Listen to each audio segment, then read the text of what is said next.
बन का एह सुआओ,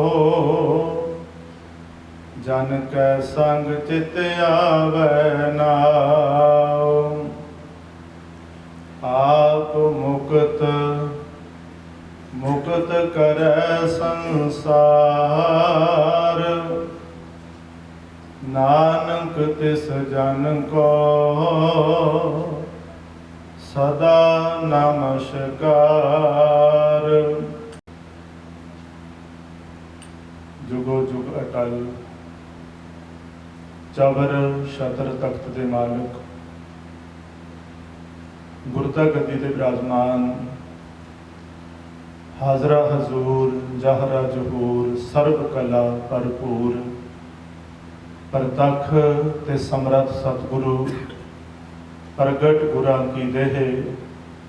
धन गुरु श्री गुरु ग्रंथ साहिब महाराज सच्चे पातशाह जी की पावन पवित्र हजूरी के अंदर सजे हुए विशेष दिन के दीवाना दे विच हाजरियां भर रहे समूह माई भाई सतसंगी जनों, गुरमुख प्यारिओ, वडभागे हाँ जिन्होंने सतसंगत करन दा इस भाग समा प्राप्त होया है।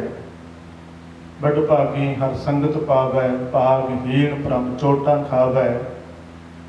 बिन भागा सतसंग न लभै, बिन संगत मैल भरीजै जियो। जी दे महाभागा अनुसार बड़िया भागां दा सदका पूर्वले कर्मां दी बदौलत ये सुभागा समा प्राप्त होया है सतसंगत करन दा। ये समागम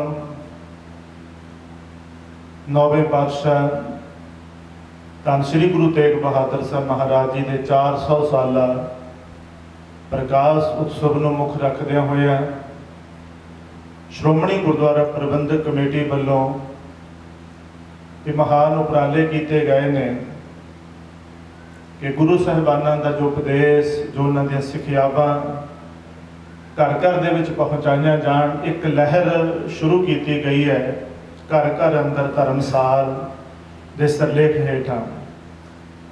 उस लड़ी तहत ये समागम हो रहे हैं। कल भी गुरु महाराज ने आपां नूं समा बख्शिया सी, लाहे प्राप्त किए सी। अज फिर गुरु महाराज की अपार कृपा हुई है कि फिर गुरु चरणों में जुड़ बैठने का, सतसंगत करने का सुभाग समा प्राप्त होया है। दस तो पहला पंथ के महान ढाडी जथे वालों आप जी ने सरदार सिंगारा सिंह जी उन्होंने साथियों वालों गुरु गोबिंद सिंह महाराज जी के महान इतिहास को सरवण किया है। समा होया कुछ समा आप संगतां दे नाल गुरमत विचारां की सांझ पाई जाए। आओ उस तो पहला एक बार सारी संगत लगवाओ हाजरियां। देखो कल बेनती की सी घर घर अंदर धर्मसाल दे विषय के उपर आपां विचारां की सांझ पाई सी। अज मैं सोच रहा सा भी जिन्होंने समर्पित इस समागम हो रहे हैं, नौवें पातशाह धर्म की चादर उन्होंने समर्पित आपां ने अज विचारां की सांझ पाउणी है। सारी संगत उस तो पहला लगवाओ हाजरियां, करो रसना पवित्र। सारे प्यार नाल उचारण करो जी वाहिगुरु जी का खालसा, वाहिगुरु जी की फतेह। श्री गुरु तेग बहादुर साहिब जी महाराज गुरु नानक देव जी महाराज के 9वें स्वरूप ने। उन्होंने 9वें नानक करके भी जानिया जाता है, जिन्होंने नाम की चढ़ती कला और सरबत के भले के मिशन को लैके गुरु नानक देव जी के घर का जोड़ा मिशन है उन्होंने अगाह तोरते हैं और महान घालनावां कीतियां, महान कारज करके इस मिशन की चढ़ती कला वास्ते इस मिशन को अगाह तोरदे महाराज ने अपनी शहादत का जाम पीता। जदों मनुखी आत्मा परमात्मा के नाम की बदौलत परमेश्वर के सिमरन की साधका सदका ਨਿਜ ਤੋਂ ਨਿਜਵਾਤ ਤੋਂ ਉੱਪਰ ਉੱਠ ਕੇ, ਆਪਣੇ ਸੁਭਾਅ ਤੋਂ ਉੱਪਰ ਉੱਠ ਕੇ ਵਿਸ਼ਵ ਆਤਮਾ ਦਾ ਰੂਪ ਹੋ ਜਾਂਦੀ ਹੈ, ਤਾਂ ਉਸ ਦੇ ਅੰਦਰ ਮਨੁੱਖ ਦੇ ਭਲੇ ਦੀ ਜਿਹੜੀ ਭਾਵਨਾ ਉਹ ਲਬਾ-ਲਬ ਭਰ ਜਾਂਦੀ ਹੈ। ਤੇ ਐਸਾ ਮਨੁੱਖ ਦੂਸਰਿਆਂ ਦੇ ਭਲੇ ਲਈ ਜੀਣ ਨੂੰ ਆਪਣੀ ਜ਼ਿੰਦਗੀ ਦਾ ਮਕਸਦ ਬਣਾ ਲੈਂਦਾ ਤੇ ਦੂਸਰਿਆਂ ਦੇ ਭਲੇ ਦੀ ਖਾਤਰ ਉਹ ਕਿਸੇ ਵੀ ਕੁਰਬਾਨੀ ਕਰਨ ਤੱਕ ਜਾਣ ਲਈ ਤਿਆਰ ਹੋ ਜਾਂਦਾ। ਜਦੋਂ ਅਸੀਂ 9ਵੇਂ ਪਾਤਸ਼ਾਹ ਦਾ ਜੀਵਨ ਪੜ੍ਹਦੇ ਹਾਂ, ਸੱਚਮੁੱਚ ਮਹਾਰਾਜ ਦੇ ਜੀਵਨ ਦੇ ਵਿੱਚ ਇਹ ਚੀਜ਼ ਪਹਿਲ ਦੇ ਆਧਾਰ ਤੇ ਵੇਖਦੇ ਹਾਂ। ਦੇਖੋ, ਅੱਜ ਤੋਂ 4 ਸਦੀਆਂ ਪਹਿਲਾਂ ਗੁਰੂ ਕੀ ਸੰਗਤ, ਗੁਰੂ ਤੇਗ ਬਹਾਦਰ ਸਾਹਿਬ ਮਹਾਰਾਜ ਨੇ ਅਧਿਆਤਮਿਕਵਾਦ ਦੇ ਨਾਲ ਪੰਚਾਇਤਵਾਦ, ਸਰਬ-ਸਾਂਝਵਾਦ ਦਾ ਹੋਕਾ ਦਿੱਤਾ। ਔਰ ਗੁਰੂ ਸਾਹਿਬ ਜੀ ਨੇ ਮਨੁੱਖੀ ਅਧਿਕਾਰਾਂ ਦੀ ਗੱਲ ਕੀਤੀ ਔਰ ਇਨਸਾਨ ਦੇ ਹੱਕਾਂ ਦੀ, ਅਧਿਕਾਰਾਂ ਦੀ ਗੱਲ ਕੀਤੀ ਔਰ ਚੜ੍ਹਦੀ ਕਲਾ ਦੀ ਗੱਲ ਕੀਤੀ। ਤੇ ਮਹਾਰਾਜ ਨੇ ਆਪਣਾ ਪੂਰਾ ਜੀਵਨ ਇਸ ਦੇ ਲੇਖੇ ਲਾ ਦਿੱਤਾ। ਗੁਰੂ ਤੇਗ ਬਹਾਦਰ ਸਾਹਿਬ ਮਹਾਰਾਜ ਪਹਿਲਾਂ ਬੇਨਤੀ ਕਰਦੇ ਆ ਵੀ ਸਾਡੇ ਵਾਂਗੂ ਜਨਮ ਮਰਨ ਦੇ ਗੇੜ 'ਚ ਨਹੀਂ ਹੈਗੇ। ਬਿਲਕੁਲ ਇਹ ਗੱਲ ਯਾਦ ਰੱਖਿਓ, ਇਹ ਗੱਲ ਤੁਹਾਨੂੰ ਹਮੇਸ਼ਾ ਯਾਦ ਰਹਿਣੀ ਚਾਹੀਦੀ ਹੈ, ਕਿਉਂਕਿ ਬਾਣੀ ਦਾ ਵਚਨ ਮੈਂ ਕੱਲ ਵੀ ਸਾਂਝਾ ਕੀਤਾ ਸੀ, ਜਨਮ ਮਰਨ ਦੁਹੂ ਮੈਂ ਨਾਹੀ, ਜਨ ਪਰ ਉਪਕਾਰੀ ਆਏ। ਜੀ ਦਾਨ ਦੇ ਭਗਤੀ ਲੈਣ, ਹਰਸਿਓ ਲੈਣ ਮਿਲਾਏ। ਉਹ ਸੰਸਾਰ ਦੇ ਭਲੇ ਲਈ ਆਉਂਦੇ ਨੇ, ਉਹਨਾਂ ਦਾ ਜਗਤ ਦੇ ਭਲੇ ਲਈ ਆਉਣਾ ਹੁੰਦਾ।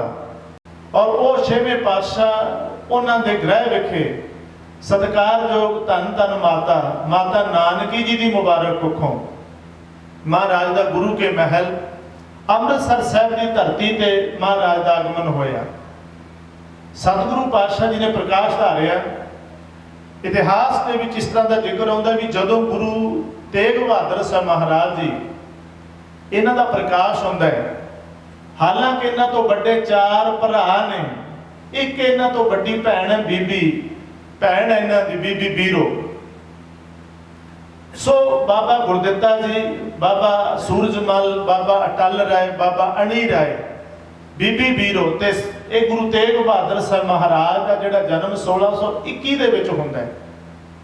ਜਦੋਂ ਮਹਾਰਾਜ ਦਾ ਆਗਮਨ ਹੁੰਦਾ ਹੈ, ਇਹ ਉਸ ਵੇਲੇ ਅੰਮ੍ਰਿਤ ਵੇਲੇ 6ਵੇਂ ਪਾਤਸ਼ਾਹ ਮੀਰੀ ਪੀਰੀ ਦੇ ਮਾਲਕ ਗੁਰੂ ਹਰਗੋਬਿੰਦ ਸਾਹਿਬ ਮਹਾਰਾਜ ਸੱਚਖੰਡ ਹਰਿਮੰਦਰ ਸਾਹਿਬ ਦੇ ਵਿੱਚ, ਜਿਹੜਾ 5ਵੇਂ ਪਾਤਸ਼ਾਹ ਜੀ ਨੇ ਆਪ ਤਿਆਰ ਕਰਵਾਇਆ, ਜਿਸ ਹਰਿਮੰਦਰ ਸਾਹਿਬ ਦੇ ਵਿੱਚ 5ਵੇਂ ਪਾਤਸ਼ਾਹ ਨੇ ਸ੍ਰੀ ਗੁਰੂ ਗ੍ਰੰਥ ਸਾਹਿਬ ਮਹਾਰਾਜ ਦਾ ਪਾਵਨ ਸਰੂਪ ਪ੍ਰਕਾਸ਼ ਕਰਵਾਇਆ, ਬ੍ਰਹਮ ਗਿਆਨੀ ਬਾਬਾ ਬੁੱਢਾ ਜੀ ਨੂੰ ਮਹਾਨ ਸੇਵਾ ਬਖਸ਼ਿਸ਼ ਕੀਤੀ।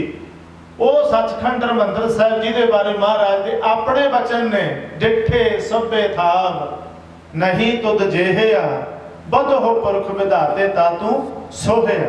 ਉਹ ਹਰਿਮੰਦਰ ਸਾਹਿਬ ਸੱਚਖੰਡ ਦਰਬਾਰ ਸਾਹਿਬ ਦੇ ਵਿੱਚ ਅੰਮ੍ਰਿਤ ਵੇਲੇ ਆਸਾ ਦੀ ਵਾਰ ਦਾ ਕੀਰਤਨ, ਜੋ ਸਾਡਾ ਵਿਧਾਨ ਹੈ, ਜੋ ਸਾਡੇ ਗੁਰੂ ਘਰਾਂ ਦੀ ਮਰਿਆਦਾ ਹੈ, ਆਸਾ ਦੀ ਵਾਰ ਦਾ ਕੀਰਤਨ ਮਹਾਰਾਜ ਸਰਵਣ ਕਰ ਰਹੇ ਸੀ। ਗੁਰੂ ਕੇ ਰਵਾਬੀ, ਗੁਰੂ ਕੇ ਕੀਰਤਨੀਏ ਕੀਰਤਨ ਕਰ ਰਹੇ ਸਨ। ਤੇ ਮਹਾਰਾਜ ਨੇ ਜਦੋਂ ਕੀਰਤਨ ਸੁਣਿਆ, ਉਦੋਂ ਬਾਅਦ ਇਹ ਮਹਾਰਾਜ ਨੂੰ ਖਬਰ ਮਿਲੀ, ਸਤਿਗੁਰੂ ਗੁਰੂ ਹਰਗੋਬਿੰਦ ਸਾਹਿਬ ਮਹਾਰਾਜ ਘਰ ਆਏ, ਬੱਚੇ ਦੇ ਦਰਸ਼ਨ ਕੀਤੇ। ਜਦ ਬੱਚੇ ਨੂੰ ਮਿਲੇ, ਕਹਿੰਦੇ ਨੇ ਉਹਨਾਂ ਨੇ ਨਮਸਕਾਰ ਕੀਤੀ ਸੀ ਗੁਰੂ ਹਰਗੋਬਿੰਦ ਜੀ ਨੇ। ਤੇ ਜਿਹੜੇ ਪਰਿਵਾਰਕ ਮੈਂਬਰ ਸੀ, ਉਹਨਾਂ ਨੇ ਹੈਰਾਨਗੀ ਪ੍ਰਗਟ ਕੀਤੀ। ਉਹਨਾਂ ਨੇ ਅਚੰਭਾ ਉਹਨਾਂ ਨੂੰ ਲੱਗਿਆ ਵੀ ਸਾਹਿਬਜ਼ਾਦੇ ਦਾ ਜਨਮ ਹੋਇਆ ਤੇ ਆਪ ਗੁਰੂ ਨਾਨਕ ਦੀ ਗੱਦੀ ਦੇ 6ਵੇਂ ਵਾਰਸ ਨੇ, ਤੇ ਗੁਰੂ ਹਰਗੋਬਿੰਦ ਜੀ ਇਸ ਬੱਚੇ ਨੂੰ ਪ੍ਰਣਾਮ ਜਾਂ ਨਮਸਕਾਰ ਕਿਉਂ ਕਰ ਰਹੇ ਨੇ? ਕਿਸੇ ਸਿੱਖ ਨੇ ਪੁੱਛ ਵੀ ਲਿਆ ਸੀ, ਮਹਾਰਾਜ ਤੁਹਾਡੇ ਘਰ ਦਾ ਪੁੱਤਰ ਹੈ, ਤੁਹਾਡਾ ਬੱਚਾ ਹੈ, ਤੇ ਇਹਦਾ ਮੁੱਖ ਚੁੰਮੋ ਵੱਖਰੀ ਗੱਲ ਹੈ, ਪਰ ਤੁਸੀਂ ਇਹਨੂੰ ਪ੍ਰਣਾਮ ਕਿਉਂ ਕੀਤੀ ਹੈ? ਇਤਿਹਾਸ ਦੇ ਵਿੱਚ ਜ਼ਿਕਰ ਆਉਂਦਾ ਹੈ, ਗੁਰੂ ਸਾਹਿਬ ਗੁਰੂ ਹਰਗੋਬਿੰਦ ਜੀ ਮਹਾਰਾਜ ਨੇ ਔਰ ਆਖਿਆ ਸੀ ਵੀ ਇਹ ਬੱਚਾ, ਇਹ ਨਿਰਭੈ ਜੋਧਾ ਬੜ ਉਪਕਾਰੀ, ਇਦਾਂ ਦੇ ਸ਼ਬਦ ਆਉਂਦੇ ਨੇ। ਉਹਨਾਂ ਨੇ ਆਖਿਆ, ਅਰਦਾਸ ਵੀ ਕੀਤੀ ਉਸ ਵੇਲੇ, ਹੇ ਪ੍ਰਭੂ ਇਸ ਪੁੱਤਰ ਤੇ ਮਿਹਰ ਰੱਖੀ, ਹੇ ਪ੍ਰਭੂ ਇਹਨੂੰ ਜ਼ੁਲਮ ਦੇ ਖਿਲਾਫ ਲੜਨ ਦਾ ਬਲ ਦੇਈ, ਹੇ ਪ੍ਰਭੂ ਇਹ ਆਖਰੀ ਦਮ ਤੱਕ ਸਿਧਾਂਤਾਂ ਦੀ, ਮਨੁੱਖਤਾ ਦੀ ਲੜਾਈ ਲੜਦਾ ਰਹੇ, ਇਤਿਆਦਿਕ ਜ਼ਿਕਰ ਆਉਂਦਾ ਹੈ। ਚਲੋ ਮਹਾਰਾਜ ਨੇ ਬੜੀਆਂ ਖੁਸ਼ੀਆਂ ਮਨਾਈਆਂ, ਬਹੁਤ ਖੁਸ਼ੀਆਂ ਸਾਂਝੀਆਂ ਕੀਤੀਆਂ ਗਈਆਂ।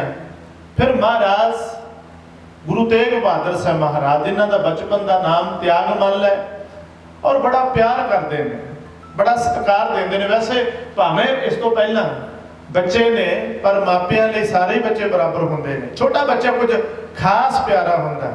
गुरु तेग बहादुर साहब महाराज को भी रजमा प्यार मिले, लाड़ मिले, बहुत चावां दे नाल इन्हां दा पालन पोषण हो रहा है। महाराज बहुत खास प्यार करते हैं, खास ध्यान रखते हैं। एक दिन माता नानकी जी ने पुछ भी लिया सी, कहने लगे गुरुदेव, बड़ा पुत्र तुहाडा बाबा गुरदित्ता किड्डा सियाणा है, सूरज मल किड्डा समझदार है, किड्डा आग्याकारी है, बाबा अटल रहा, इहदे विच कमी की है? ते सारे पुत्र सियाणे ने, पर तुसीं इन्हां नूं खास प्यार देंदे हो, खास सत्कार देंदे हो, खास ख्याल रखते हो इन्हां दा।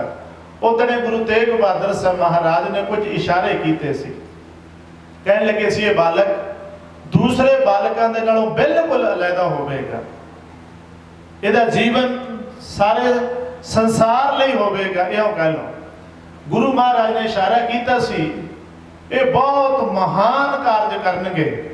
इथों तक भी मैं पढ़ रहा सी इतिहास विच, महाराज ने आख्या सी इन्हां ने तुरकां दे जुल्मी राज की जड़ पुटनी है, ते इथों तक भी ये आप ही महान नहीं होणगे, इन्हां दे घर एक ऐसा बली पुत्र पैदा होवेगा, ऐसा सूरमा पुत्र पैदा। हालांकि माता जी ने पहले आख्या सी गुरुदेव ने भी तुसीं लैना की है, छड्डो, पर उन्हें आख्या सी भी थोड़ा जिहा इशारा ते करो, दसो ते सही। पर महाराज गुरु हरगोबिंद जी ने फिर इशारे कीते सी, इन्हां दे घर एक ऐसा पुत्र पैदा होवेगा, मतलब गुरु गोबिंद सिंह महाराज वाल दाते ने इशारा किया सी। चलो समा लंघदा गया, पालन पोषण बहुत होया, शुरू तो ही बड़े समझदार, बड़े आग्याकारी, बड़े भाने दे विच रहण वाले, बड़े मिठ बोलड़े, बड़े जानी आओ कह लो भी सारे गुणां नाल संपन्न सीगे, ते बिल्कुल बच्चों के वांग लड़ना झगड़ना इन्हां दे जीवन दे विचों नहीं पढ़िया। जदों समा लंघदा गया, कहते ने शुरू तो ही सुभाव दूसरे बच्चों नालों बिल्कुल अलहदा सी, दूसरे जिहड़े भरा ने उन्हां नालों सुभाव नेचर बिल्कुल अलहदा सी। ये गल बिल्कुल उदों प्रगट होंदी है जदों 4 साल दे होए महाराज ना, इन्हां दे बड़े भरा दी शादी सीगी, ते मापिया ने नवे कपड़े सलवा के दिते, जिवें उन्हां समय कदे कदाई इदां दे कपड़े मिलते सी, हुण चलो ट्रेंड नहीं है, उदों ब्याहां शादियां दे कपड़े मिलते सी बच्चियां, बस बड़ी खुशी होंदी सी, बड़ा चाह होंदा सी, कपड़े सलवा के दिते सन। उस वेले कहंदे एक बच्चा कोई ऐसा इन्हां दी नज़र च पिया जिहड़ा बहुत गरीब, तन तो नंगा जां फाटे हुए कपड़े, और कहंदे ने थोड़ा जिहा तरस आया महाराज सच्चे पातशाह जी नूं, इन्हां ने अपने वस्त्र उतार के उन्हां नूं देते सी, ते अपने कंगण भी उतार के देते, जदों कि इस उम्र दे विच बच्चे इदां नहीं करिया करते, सगों कपड़ियां पिछे लड़ाइयां हो जांदियां ने, खिडौणियां पिछे लड़ाइयां हो जांदियां ने, इन्हां चीज़ां पिछे सुभाविक बच्चे झगड़ते वेखे ने। पर महाराज का सुभाव मैं बेनती करिया सी, कुदरत वाले कुछ ऐसा सी। जदों माता नूं पता लग्या, पुछया, दसी गल, माता जी ने गुरु हरगोबिंद जी महाराज नाल गल कीती, इशारा कहंदे गुरु हरगोबिंद साहब महाराज ने आख्या सी ये तो शुरुआत है, इन्हां ने अज कपड़े ही उतार के दिते ने, एक गरीब का नगेज ढकण दे लई, एक गरीब दे तन ढकण लई इन्हां ने कपड़े उतार के देते अपने। महाराज जानते सी, उन्हें आख्या जदे समा आया ये अपना शरीर रूपी कपड़े दे नाल भी किसी का नगेज ढकणगे, किसी दे अपने शरीर को भी चादर वांग ढकणगे, मतलब इशारे मिले। महाराज सच्चे पातशाह जी का प्रबंध बहुत सुंदर होया, पढ़ाई का प्रबंध। हालांकि महाराज गुरु हरगोबिंद साहब महाराज आप विशेष ध्यान देंदे ने, पर फिर भी इन्हों पढ़ाई का जिहड़ा सी जिम्मेवारी वो भाई गुरदास साहब की लाई गई। भाई गुरदास महान विद्वान ने, गुरु घर दे महान फिलोसफर ने, और इस तो थोड़ा समा पहला भाई गुरदास जी के कोलों ही पंजवें पातशाह ने श्री गुरु ग्रंथ साहब महाराज की संपादना करवाई सी। भाई गुरदास जी को पढ़ाई लिखाई का जिम्मा, और फिर उस बाद बाबा बुढ़ा साहब जी को इन्हों भेजा गया। बाबा बुढ़ा साहब की संगत माणे गुरु महाराज ने बहुत प्रभाव कबूलिया, देखो ब्रह्म ज्ञानी बाबा बुढ़ा जी पंथ की किड्डी वड्डी हस्ती ने, किड्डी वड्डी शख्सियत ने, किड्डा उच्चा सुच्चा पवित्र जीवन है और किड्डी उन्होंने कौम नूं पंथ नूं देन है। 6 गुरुआं दा तां उन्होंने निक माणिया बाबा बुढ़ा साहब ने। भाई गुरदास ते ब्रह्म ज्ञानी बाबा बुढ़ा पंथ दीयां 2 वड्डियां शख्सियतां ने ते गुरु तेग बहादुर जी नूं बचपन दे विच इन्हां दोवां दा संग नसीब होया।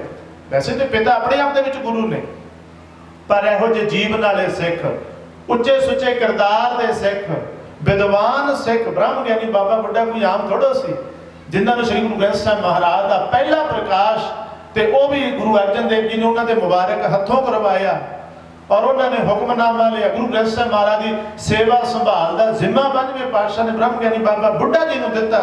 भाई गुरदास जिन्होंने श्री गुरु ग्रंथ साहिब महाराज की बाणी लिखण की सेवा की, इत्थे ही बस नहीं, कल भी आप सांझ पाई सी, उन्हां दीयां वारां, उन्हां दे कवित, उन्हां दे सवैये, किड्डी महान देन भाई गुरदास जी दी।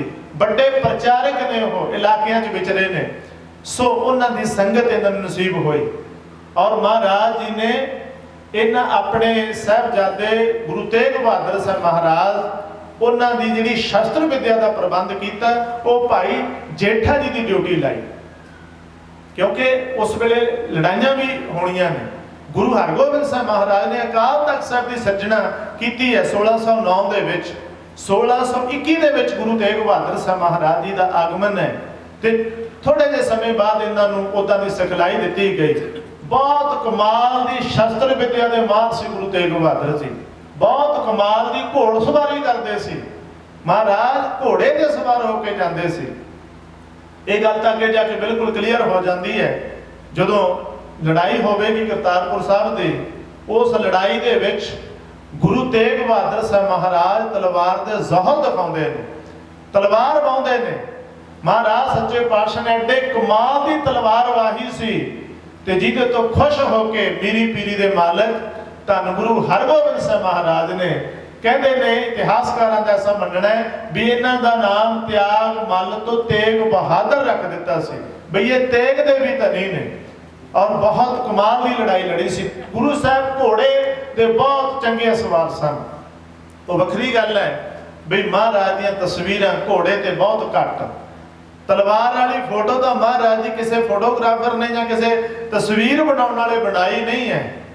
महाराज सच्चे पातशाह जी ने घोड़े ते चढ़ के लड़ाइयां भी लड़ियां। मैं जी बेनती कर रहा सी और ये सारा प्रबंध होया समय दे नाल। थोड़ा जिहा अगे जाके 1632 दे विच गुरु की संगत गुरु तेग बहादुर साहब महाराज जी का आनंद कारज जिहड़ा रिश्ता हुंदा वो माता गुजरी जी दे नाल हुंदा। 32 दे विच महाराज का रिश्ता होया माता गुजरी जी दे नाल। तुसीं ये देखो माता गुजरी, उन्हां दे बारे इन्ना ही कह के मैं अगां जावांगा। वो कल्ले गुरु तेग बहादुर जी दे महल नहीं और उन्हां दी जिहड़ी देन है माता गुजरी आप शहीद ने, उन्हां दा पुत्र, उन्हां दे पोतरे, उन्हां दे पति, मतलब लम्मा चौड़ी देन है माता गुजरी जी दी। वो महान बीबी दे नाल, उस महान माता दे नाल महाराज दा आनंद कारज। समा लंघदा गया, वक्त गुजरदा गया। उधरों 6वें पातशाह जदों ज्योति जो समांदे ने, उन्हां तो यकदम बाद गुरता गद्दी ते 7वें पातशाह गुरु हरराय साहब महाराज जी सुशोभित होंदे ने। गुरु हरगोबिंद जी ने 4 लड़ाइयां लड़ियां संगत जी, चारे लड़ाइयां फतेह कीतियां। और बड़ी हैरानगी हुंदी है बई 1606 दे विच श्री गुरु अर्जन देव जी महाराज और उन्होंने शहीद कर दिता गया। समय का बादशाह जहांगीर कहता सी ऐसी सजा देंगा मुड़ के कोई सरकार नाल आड़ा नहीं ला सके। उन्होंने ज्योति जोत तो समाउण तो बाद 7वें पातशाह का वक्त आता है। इस वेले औरंगजेब बादशाह तख्त ते बैठ गया दिल्ली दे। बहुत लंबा समा तकरीबन 50 साल तो ऊपर राज किया औरंगजेब ने। यह दिल्ली के तख्त का मालिक सी उस वेले औरंगजेब। तो यह बड़ा औखा सीगा क्योंकि जिहड़ी मार पई हार हुई उस गल का भी उपरों की जिहड़ा औरंगजेब सीगा इहने अपने भरावां दे नाल धोखे करके ना ਉਹਨਾਂ ਨੂੰ ਮਤਲਬ ਵਿਸ਼ਵਾਸ 'ਚ ਲੈ ਕੇ ਉਹਨਾਂ ਦਾ ਵਿਸ਼ਵਾਸਘਾਤ ਕੀਤਾ। ਉਹ ਲੰਮਾ ਚੌੜਾ ਜ਼ਿਕਰ ਹੈ, ਸਿਰਫ ਇੰਨਾ ਕਿ ਬੇਨਤੀ ਕਰਾਂਗਾ, ਆਪਣੇ ਭਰਾਵਾਂ ਨਾਲ ਧੋਖੇ ਕਰਕੇ, ਝੂਠ ਬੋਲ ਕੇ, ਮੁਕਾਰੀਆਂ ਕਰਕੇ ਇਹ ਦਿੱਲੀ ਦੇ ਤਖਤ ਦਾ ਮਾਲਕ ਬਣ ਗਿਆ ਸੀ। ਇਹਨੇ ਆਪਣੇ ਬਾਪ ਸ਼ਾਹਜਹਾਂ ਨੂੰ ਕੈਦ 'ਚ ਪਾ ਲਿਆ, ਉਹਨੂੰ ਤੜਫਾ ਕੇ ਮਾਰਿਆ। ਇਹਨੇ ਆਪਣੇ ਭਰਾਵਾਂ ਨੂੰ ਵੀ ਮਾਰਨਾ ਸ਼ੁਰੂ ਕੀਤਾ ਸੀ। ਦਾਰਾ ਸ਼ਿਕੋਹ ਜਿਹੜਾ ਉਹ ਉਸ ਵੇਲੇ ਭੱਜਿਆ। ਚਲੋ ਜਿਵੇਂ ਵੀ, ਉਹ ਮਹਾਰਾਜ ਦੇ ਨਾਲ ਉਹਦਾ ਮਿਲਣ ਹੁੰਦਾ ਇੱਕ ਵਾਰ, ਬਹੁਤ ਸੰਖੇਪ ਦੇ ਵਿੱਚ। 7ਵੇਂ ਪਾਤਸ਼ਾਹ ਜੀ ਨੂੰ ਮਿਲਦਾ ਹੈ ਮਹਾਰਾਜ, ਚਲੋ ਉਹਦੀ ਅਰਦਾਸ ਕਰਦੇ ਨੇ।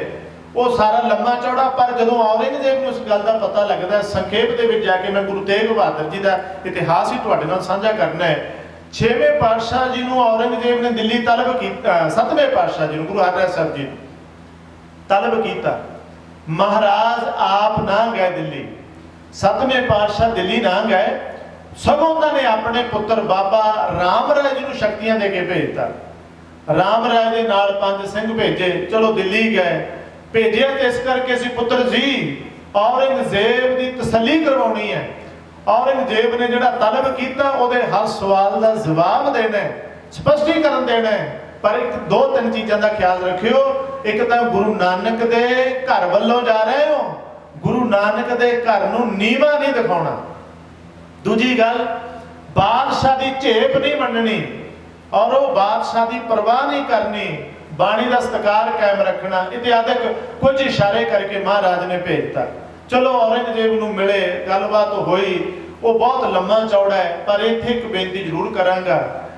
ਔਰ ਰਾਮ ਰਾਏ ਨੇ ਬਹੁਤ ਸ਼ਕਤੀਆਂ ਦਿਖਾਈਆਂ ਔਰੰਗਜ਼ੇਬ ਨੂੰ, ਉਹ ਪ੍ਰਭਾਵਿਤ ਕਰਤਾ। ਐਂ ਕਹਿ ਲਓ ਵੀ ਇਹਨੂੰ ਮੋਮ ਵਰਗਾ ਕਰਤਾ। ਉਹ ਰਾਮ ਰਾਏ ਦਾ ਬੜਾ ਸਤਿਕਾਰ ਕਰਨ ਲੱਗ ਗਿਆ, ਅਦਬ ਕਰਨ ਲੱਗ ਗਿਆ, ਬਰਾਬਰ ਚੰਦਨ ਦੀ ਚੌਕੀ ਤੇ ਬਿਠਾਉਣ ਲੱਗ ਗਿਆ। ਪਰ ਕੁਝ ਨੇ ਉਂਗਲ ਲਾਤੀ ਬਈ ਇਹ ਤਾਂ ਤੁਸੀਂ ਤਲਬ ਕੀਤਾ ਇਹਨਾਂ ਨੂੰ, ਤੇ ਤੁਸੀਂ ਇਹਨਾਂ ਨੂੰ ਬਰਾਬਰ ਬਿਠਾ ਕੇ ਸਨਮਾਨ ਦੇਣ ਲੱਗੇ ਹੋ। ਉਹਨਾਂ ਨੇ ਕਿਤੇ ਔਰੰਗਜ਼ੇਬ ਨੂੰ ਉਂਗਲ ਲਾਈ ਵੀ ਇਹਨਾਂ ਦੇ ਬਜ਼ੁਰਗਾਂ ਨੇ ਇੱਕ ਗ੍ਰੰਥ ਤਿਆਰ ਕੀਤਾ, ਇੱਕ ਬੀੜ ਤਿਆਰ ਕੀਤੀ ਹੈ, ਉਹਦੇ ਵਿੱਚ ਇਸਲਾਮ ਦੇ ਖਿਲਾਫ ਲਿਖਿਆ ਹੋਇਆ, ਇਸਲਾਮ ਦੀਆਂ ਜੋ ਮਰਿਆਦਾਵਾਂ ਨੇ। ਔਰੰਗਜ਼ੇਬ ਨੇ ਸੁਣਿਆ ਤੇ ਇੱਕ ਦਿਨ ਬਾਬਾ ਰਾਮ ਰਾਏ ਨੂੰ ਬੁਲਾ ਕੇ ਪੁੱਛ ਲਿਆ। ਕਹਿਣ ਲੱਗੇ ਵੀ ਮੈਨੂੰ ਆਹ ਪਤਾ ਲੱਗਿਆ, ਇਹਦਾ ਸਪਸ਼ਟੀਕਰਨ ਦਿਓ, ਕਲੀਅਰ ਕਰੋ ਇਹ ਗੱਲ ਵੀ ਤੁਹਾਡੇ ਧਾਰਮਿਕ ਗ੍ਰੰਥ, ਤੁਹਾਡੇ ਜਿਹੜੀ ਬਜ਼ੁਰਗਾਂ ਨੇ ਬੀੜ ਤਿਆਰ ਕੀਤੀ ਉਹਦੇ ਵਿੱਚ ਇਸਲਾਮ ਦੇ ਵਿਪਰੀਤ ਲਿਖਿਆ। ਜਾਣ ਬੁੱਝ ਕੇ ਇਹ ਗੱਲ ਸ਼ੁਰੂ ਕੀਤੀ ਗਈ ਵੀ ਜਿੱਥੇ ਤੁਸੀਂ ਪੜ੍ਹਦੇ ਹੋ, ਮਿੱਟੀ ਮੁਸਲਮਾਨ ਕੀ ਪੇੜਾ ਪਈ ਘੁਮਿਆਰ, ਘੜ ਭਾਂਡੇ ਇੱਟਾਂ ਕੀਆਂ, ਜਲਦੀ ਕਰੇ ਪੁਕਾਰ, ਜਲ ਜਲ ਰੋਵੇ ਬੱਪੜੀ, ਝੜ ਝੜ ਪਵੇ ਹੰਗਿਆਰ। ਆਸਾ ਦੀ ਵਾਰ ਦੀ ਪਵਿੱਤਰ ਬਾਣੀ ਦਾ ਜਿਹੜਾ ਸ਼ਬਦ ਹੈ। ਜਦੋਂ ਔਰੰਗਜ਼ੇਬ ਨੇ ਪੁੱਛਿਆ, ਕਿਤੇ ਰਾਮ ਰਾਏ ਨੇ ਨਾ ਬਾਦਸ਼ਾਹ ਦਾ ਪ੍ਰਭਾਵ ਕਬੂਲ ਲਿਆ। ਕਹਿੰਦਾ ਮਨਾ, ਜੇ ਮੈਂ ਇੱਥੇ ਦੇ ਅਰਥ ਇਸੇ ਤਰ੍ਹਾਂ ਕਰਦਾ ਇਹਨੇ ਰੁੱਸ ਜਾਣਾ, ਇਹਦੀ ਨਾਰਾਜ਼ਗੀ ਮੇਰੇ ਲਈ ਬਹੁਤ ਦੁਖਦਾਈ ਹੋਏਗੀ। ਇਹ ਬੜਾ ਹਠੀ ਵੀ ਹੈ ਤੇ ਬੜਾ ਤਾਕਤਵਰ ਵੀ ਹੈ। ਉਹਨੇ ਨਾ ਜਾਣ ਬੁੱਝ ਕੇ ਥੋੜਾ ਜਿਹਾ ਬਾਣੀ ਨੂੰ ਸਮਝਣ ਦੇ ਬਾਵਜੂਦ ਵੀ ਗੱਲ ਨੂੰ ਮੋੜਤਾ। ਕਹਿਣ ਲੱਗਿਆ ਨਹੀਂ ਬਾਦਸ਼ਾਹ ਜੀ, ਗੱਲ ਇਹ ਨਹੀਂ ਹੈ ਮਿੱਟੀ ਮੁਸਲਮਾਨ ਕੀ, ਗਲਤੀ ਨਾਲ ਹੋ ਗਿਆ, ਅਸਲ ਵਿੱਚ ਹੈ ਮਿੱਟੀ ਬੇਈਮਾਨ ਕੀ। ਇਹਨਾਂ ਸ਼ਬਦ ਬਦਲਿਆ। ਚਲੋ ਮਹਾਰਾਜ ਨੂੰ ਪਤਾ ਲੱਗਿਆ, ਸਤਿਗੁਰੂ ਨੇ ਕਹਿਤਾ ਜਿਨ ਪੈ ਬਾਣੀ ਅਦਬ ਨਾ ਧਾਰਾ, ਜਾਣੋ ਸੋ ਸਿੱਖ ਨਹੀਂ ਹਮਾਰਾ। ਔਰ ਕਹਿਤਾ ਸੀ ਵੀ ਰਾਮ ਰਾਏ ਲਈ ਗੁਰੂ ਘਰ ਦੇ ਦਰਵਾਜ਼ੇ ਬੰਦ ਨੇ, ਜਿੱਥੇ ਉਹਨੂੰ ਜਗ੍ਹਾ ਮਿਲੇ ਚਲਾ ਜਾਏ। ਬਾਬਾ ਰਾਮ ਰਾਏ ਔਰ ਉਹਨੇ ਔਰੰਗਜ਼ੇਬ ਨੂੰ ਦੱਸਿਆ। ਔਰੰਗਜ਼ੇਬ ਨੇ ਉਹਨੂੰ ਦੇਹਰਾਦੂਨ ਦਾ ਇਲਾਕਾ ਦਿੱਤਾ, ਸੋਨੇ ਦੇ ਮਤਲਬ ਇੱਥੇ ਤੱਕ ਘੋੜੇ ਦਿੱਤੇ, ਪੂਰਾ ਇਲਾਕਾ ਦਿੱਤਾ, ਸੋਨੇ ਦੀਆਂ ਪੁਸ਼ਾਕਾਂ ਤੱਕ ਦਾ ਵੀ ਜ਼ਿਕਰ ਆਉਂਦਾ। ਉਹ ਕਹਿਣ ਲੱਗਿਆ ਮੈਂ ਤੈਨੂੰ ਗੁਰੂ ਬਣਾ ਦਿਆਂਗਾ, ਤੂੰ ਪਰਵਾਹ ਨਾ ਕਰ। ਇਹ ਸਾਰਾ ਕੁਝ ਗੁਰੂ ਤੇਗ ਬਹਾਦਰ ਜੀ ਨੇ ਵੇਖਿਆ, ਸਾਰਾ ਕੁਝ ਗੁਰੂ ਸਾਹਿਬ ਦੇ ਸਾਹਮਣੇ ਹੋਇਆ। ਚਲੋ ਮਹਾਰਾਜ 7ਵੇਂ ਪਾਤਸ਼ਾਹ ਤੋਂ ਬਾਅਦ 8ਵੇਂ ਪਾਤਸ਼ਾਹ ਦਾ ਸਮਾਂ ਆਇਆ। ਬਾਲਾ ਪ੍ਰੀਤਮ ਗੁਰੂ ਹਰਕ੍ਰਿਸ਼ਨ ਸਾਹਿਬ ਮਹਾਰਾਜ ਉਹ ਗੁਰਤਾ ਗੱਦੀ ਤੇ ਸੁਸ਼ੋਭਿਤ ਹੋਏ। ਫਿਰ ਔਰੰਗਜ਼ੇਬ ਨੇ ਫਿਰ ਤਲਬ ਕੀਤਾ। ਮਹਾਰਾਜ 8ਵੇਂ ਪਾਤਸ਼ਾਹ ਵੀ ਨਹੀਂ ਗਏ, ਪਰ ਜ਼ੋਰ ਲਾਇਆ ਰਾਜੇ ਜੈ ਸਿੰਘ ਦੇ ਚਲੋ ਰਾਹੀਂ, ਜਿਵੇਂ ਵੀ ਮਹਾਰਾਜ ਗਏ। ਪਰ ਇੱਕ ਉਹਨਾਂ ਨੇ ਇਹ ਕਿਹਾ ਸੀ ਵੀ ਅਸੀਂ ਜਾਵਾਂਗੇ ਦਿੱਲੀ, ਪਰ ਉਹਦੇ ਮੱਥੇ ਨਹੀਂ ਲੱਗਾਂਗੇ, ਉਹਨੂੰ ਮੱਥੇ ਨਹੀਂ ਲਾਵਾਂਗੇ ਔਰੰਗਜ਼ੇਬ ਨੂੰ। ਚਲੋ 8ਵੇਂ ਪਾਤਸ਼ਾਹ ਗਏ। ਸਤਿਗੁਰੂ ਪਾਤਸ਼ਾਹ ਕਈ ਇਲਾਕਿਆਂ ਦੇ ਵਿੱਚੋਂ ਦੀ ਹੁੰਦੇ ਹੋਏ ਪਜੋਖਰਾ ਸਾਹਿਬ ਇਤਿਆਦਿਕ ਯਾਦਗਾਰਾਂ ਨੇ ਮਹਾਰਾਜ ਦੀਆਂ ਦਿੱਲੀ ਗਏ। ਸਤਿਗੁਰੂ ਪਾਤਸ਼ਾਹ ਜੀ ਨੇ ਰਾਜਾ ਜੈ ਸਿੰਘ ਦੇ ਮਹਿਲਾਂ ਜਾਣਾ ਕੀਤਾ, ਰੰਗ ਭਾਗ ਲੱਗੇ। ਉਸ ਵੇਲੇ ਉੱਥੇ ਇੱਕ ਬਿਮਾਰੀ ਫੈਲੀ ਸੀ। ਉਸ ਬਿਮਾਰੀ ਤੋਂ ਲੋਕਾਂ ਨੂੰ ਨਿਜਾਤ ਦਿਵਾਉਂਦੇ ਮਹਾਰਾਜ ਸੱਚੇ ਪਾਤਸ਼ਾਹ ਜੀ ਛੋਟੀ ਜਿਹੀ ਉਮਰ ਦੇ ਵਿੱਚ ਸਰੀਰਕ ਚੋਲਾ ਤਿਆਗ ਜਾਂਦੇ ਨੇ। 10 ਗੁਰੂ ਸਾਹਿਬਾਨਾਂ ਤੋਂ ਸਭ ਤੋਂ ਛੋਟੀ ਉਮਰ ਦੇ ਵਿੱਚ ਗੁਰੂ ਹਰਕ੍ਰਿਸ਼ਨ ਸਾਹਿਬ ਮਹਾਰਾਜ ਜੀ ਨੇ ਜੋਤੀ ਜੋਤ ਸਮਾਉਣਾ ਕੀਤਾ ਸਿਰਫ 8 ਕੁ ਸਾਲ ਦੀ ਉਮਰ ਦੇ ਵਿੱਚ। ਤੇ ਮਹਾਰਾਜ ਜੋਤੀ ਜੋਤ ਸਮਾਉਣ ਵੇਲੇ ਇਹ ਕਹਿ ਗਏ ਸੀ ਅਗਲੇ ਬਚਨ ਵੀ ਬਾਬਾ ਬਸੈ ਗ੍ਰਾਮ ਬਕਾਲੇ। ਮੈਂ ਤਾਂ ਬੇਨਤੀ ਕਰ ਰਿਹਾ ਵੀ ਇਧਰੋਂ ਗੁਰੂ ਤੇਗ ਬਹਾਦਰ ਸਾਹਿਬ ਮਹਾਰਾਜ ਉਸ ਵੇਲੇ ਬਕਾਲੇ ਦੀ ਧਰਤੀ ਤੇ ਨੇ, ਕਿਉਂਕਿ ਲੰਮਾ ਚੌੜਾ ਇਤਿਹਾਸ ਹੈ। ਪਰ ਇਹ ਸਾਰਾ ਪ੍ਰਭਾਵ ਗੁਰੂ ਸਾਹਿਬ ਨੇ ਬੜਾ ਕੁਝ ਦੇਖਿਆ, ਬੜੇ ਉਤਰਾਅ ਚੜ੍ਹਾਅ ਵੇਖੇ। ਇੱਕ ਹੋਰ ਜਦੋਂ ਇਹਨਾਂ ਦੇ ਵੱਡੇ ਭਰਾ ਨਾ ਗੁਰੂ ਤੇਗ ਬਹਾਦਰ ਸਾਹਿਬ ਮਹਾਰਾਜ ਦਾ ਇੱਕ ਭਰਾ ਬਾਬਾ ਅਟਲ ਰਾਏ ਛੋਟੀ ਜਿਹੀ ਉਮਰ ਦੇ ਵਿੱਚ ਸਰੀਰ ਛੱਡ ਗਏ ਸੀ। ਔਰ ਜਦੋਂ ਸਰੀਰ ਛੱਡ ਗਏ ਉਹਦਾ ਕਾਰਨ ਸੀਗਾ ਵੀ ਉਹਨਾਂ ਨੇ ਇੱਕ ਆਪਣੇ ਬਚਪਨ ਦੇ ਮਿੱਤਰ ਬਾਬੇ ਮੋਹਣ ਨੂੰ ਜਿਹੜਾ ਸੀ ਜਿਉਂਦਾ ਕਰਤਾ ਸੀ। ਉਹ ਸਾਖੀਆਂ ਤੁਸੀਂ ਸੁਣੀਆਂ ਹੋਣੀਆਂ ਨੇ, ਸਮਾਂ ਨਹੀਂ ਹੈ। ਤੇ ਗੁਰੂ ਹਰਗੋਬਿੰਦ ਜੀ ਨੇ ਨਾਰਾਜ਼ਗੀ ਪ੍ਰਗਟ ਕੀਤੀ ਸੀ ਤੇ ਬਾਬਾ ਅਟਲ ਰਾਏ ਜੀ ਨੇ ਥੋੜਾ ਜਿਹਾ ਬਾਹਰ ਜਾ ਕੇ ਨਾ ਕੱਪੜਾ ਉੜ ਕੇ ਸਰੀਰ ਛੱਡਤਾ। ਤੇ ਫਿਰ ਜਦੋਂ ਇਹਨਾਂ ਦਾ ਇਹ ਸਾਰਾ ਕੁਝ ਹੋਇਆ, ਸੰਗਤਾਂ ਆਈਆਂ, ਕਿਹਾ ਮਹਾਰਾਜ ਨੂੰ ਰੋਣ ਧੋਣ ਹੋ ਰਿਹਾ ਸੀ। ਇਹ ਸਾਰਾ ਕੁਝ ਸਾਈਂ ਦਾਸ ਦੇ ਵੱਲੋਂ ਇਹ ਪੁੱਛਣਾ ਵੀ ਤੁਹਾਡੇ ਪੁੱਤਰ ਦੀ ਜਿਹੜੀ ਹੈ ਮ੍ਰਿਤਿੂ ਹੋ ਗਈ ਹੈ ਤੇ ਤੁਸੀਂ ਲੋਕਾਂ ਨੂੰ ਕਹਿ ਰਹੇ ਹੋ ਵੀ ਰੋਣਾ ਧੋਣਾ ਨਹੀਂ ਹੈ। ਤੇ ਇਹ ਕੀ ਹੈ? ਸਾਈਂ ਦਾਸ ਮਹਾਰਾਜ ਦਾ ਸਾਧੂ ਸੀਗਾ ਗੁਰੂ ਹਰਗੋਬਿੰਦ ਜੀ ਦਾ। ਤੇ ਮਹਾਰਾਜ ਨੂੰ ਉਹਦੇ ਪ੍ਰਥਾਏ ਦੱਸਿਆ ਸੀ ਵੀ ਇਹ ਸਾਰੇ ਜੀਵਨ ਮਨੁੱਖੀ ਲਕੀਰਾਂ ਦੀ ਤਰ੍ਹਾਂ ਹੀ ਨੇ। ਸੋ ਉਹ ਸਾਰਾ ਕੁਝ ਗੁਰੂ ਤੇਗ ਬਹਾਦਰ ਜੀ ਦੇ ਉੱਪਰ ਪ੍ਰਭਾਵ ਸੀਗਾ। ਤੇ ਗੁਰੂ ਤੇਗ ਬਹਾਦਰ ਸਾਹਿਬ ਮਹਾਰਾਜ ਬਕਾਲੇ ਦੀ ਧਰਤੀ ਨੂੰ ਭਾਗ ਲਾ ਰਹੇ ਨੇ। ਬਹੁਤ ਉੱਚਾ ਸੁੱਚਾ ਜੀਵਨ ਹੈ। ਉਧਰੋਂ 8ਵੇਂ ਪਾਤਸ਼ਾਹ ਜੋਤੀ ਜੋਤ ਸਮਾ ਗਏ ਤੇ ਮਹਾਰਾਜ ਇਹ ਕਹਿ ਗਿਆ ਵੀ ਬਾਬਾ ਬਸੈ ਗ੍ਰਾਮ ਬਕਾਲੇ, ਔਰ ਉਹ ਬਕਾਲੇ ਦੀ ਧਰਤੀ ਤੇ ਹੈ। ਇਹਦੇ ਵਿਦਵਾਨਾਂ ਨੇ ਅਰਥ ਇਹ ਵੀ ਕੀਤੇ ਨੇ ਵੀ ਅਗਲਾ ਗੁਰੂ ਬਾਬਾ ਦਾ ਅਰਥ ਇਹ ਵੀ ਕੀਤਾ ਹੈ ਤੇ ਬਾਬਾ ਰਿਸ਼ਤੇਦਾਰੀ ਦੇ ਵਿੱਚੋਂ ਵੀ ਬਾਬਾ ਲੱਗਦੇ ਸੀ। ਤੇ ਇਸ ਕਰਕੇ ਜਿਹੜਾ ਸੀ ਚਲੋ ਮਹਾਰਾਜ ਸੱਚੇ ਪਾਤਸ਼ਾਹ ਜੋਤੀ ਜੋਤ ਸਮਾ ਗਏ। ਗੁਰੂ ਤੇਗ ਬਹਾਦਰ ਜੀ ਇੱਥੇ ਸਨ। ਉਧਰੋਂ ਜਦੋਂ ਆਏ ਨਾ ਸਿੱਖ ਤੇ ਇਹਦੇ ਵਿੱਚ ਭਾਈ ਮੱਖਣ ਸ਼ਾਹ ਲੁਬਾਣੇ ਦਾ ਖਾਸ ਜ਼ਿਕਰ ਆਉਂਦਾ ਹੈ। ਤੇ ਇਧਰੋਂ ਪਤਾ ਲੱਗਿਆ ਵੀ ਜਿਹੜਾ ਸੀ ਬਕਾਲੇ ਦੀ ਧਰਤੀ ਤੇ ਮਹਾਰਾਜ ਕਹਿ ਗਏ ਨੇ ਵੀ ਅਗਲਾ ਗੁਰੂ ਉਧਰ ਹੈ, ਜਿਹੜੇ ਗੁਰੂ ਨਾਨਕ ਦੀ ਗੱਦੀ ਦੀਆਂ ਜਿਹਨੇ ਜ਼ਿੰਮੇਵਾਰੀਆਂ ਸੰਭਾਲਣੀਆਂ ਤੇ ਨਿਭਾਉਣੀਆਂ ਨੇ। ਇੱਥੇ ਇਸ ਗੱਲ ਦਾ ਨਜਾਇਜ਼ ਫਾਇਦਾ ਉਠਾਉਣ ਲਈ ਇੱਕ ਨਹੀਂ, ਦੋ ਨਹੀਂ, ਚਾਰ ਨਹੀਂ, ਇੱਥੇ 22 ਗੁਰੂ ਬਣ ਕੇ ਬੈਠ ਗਏ ਸਨ। ਬਹੁਤ ਸੰਖੇਪ ਚ ਬੇਨਤੀ ਕਰ ਰਿਹਾ ਮੈਂ। 22 ਗੁਰੂ ਬਣ ਕੇ ਬੈਠ ਕੇ ਜਿਹੜੇ ਕਹਿਣ ਲੱਗੇ ਵੀ ਅਸੀਂ ਗੁਰੂ ਆ, ਸਾਡੇ ਲਈ ਇਹ ਸ਼ਬਦ ਕਹੇ ਨੇ, ਸਾਨੂੰ ਇਹ ਸ਼ਬਦ ਕਹਿ ਕੇ ਗਏ ਨੇ ਬਾਬਾ ਬਸੈ ਗ੍ਰਾਮ ਬਕਾਲੇ। ਪਰ ਪਤਾ ਨਾ ਲੱਗਿਆ ਖੇਡ ਸੀ ਮਹਾਰਾਜ ਦੀ ਕੁਝ ਐਸੀ, ਔਰ ਸਮਾਂ ਹੀ ਐਸਾ ਸੀ ਕੁਝ। ਇਧਰੋਂ ਬਾਬਾ ਮੱਖਣ ਸ਼ਾਹ ਲੁਬਾਣਾ ਜਿਹੜਾ ਗੁਰੂ ਨਾਨਕ ਦੇ ਘਰ ਦਾ ਬਹੁਤ ਵੱਡਾ ਸਿੱਖ ਸੀ, ਮੁਰੀਦ ਸੀਗਾ, ਵੱਡਾ ਵਪਾਰੀ ਸੀਗਾ।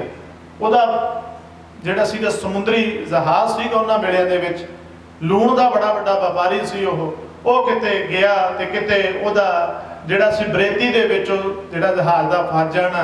ਤੇ ਫਿਰ ਉਹਨੇ ਗੁਰੂ ਮਹਾਰਾਜ ਦਾ ਧਿਆਨ ਧਰਨਾ, ਅਰਦਾਸ ਕਰਨੀ, ਬੇਨਤੀ ਕਰਨੀ, ਜਿਹਨੂੰ ਆਪਾਂ ਸੁੱਖ ਸੁਖਣੀ ਵੀ ਕਹਿੰਦੇ ਆ ਵੀ ਮਹਾਰਾਜ ਇੱਥੇ ਸਹਾਈ ਹੋਵੋ, ਕਿਰਪਾ ਕਰੋ, ਸੱਚੇ ਪਾਤਸ਼ਾਹ ਮੇਰਾ ਬੇੜਾ ਪਾਰ ਲਾ ਦਿਓ।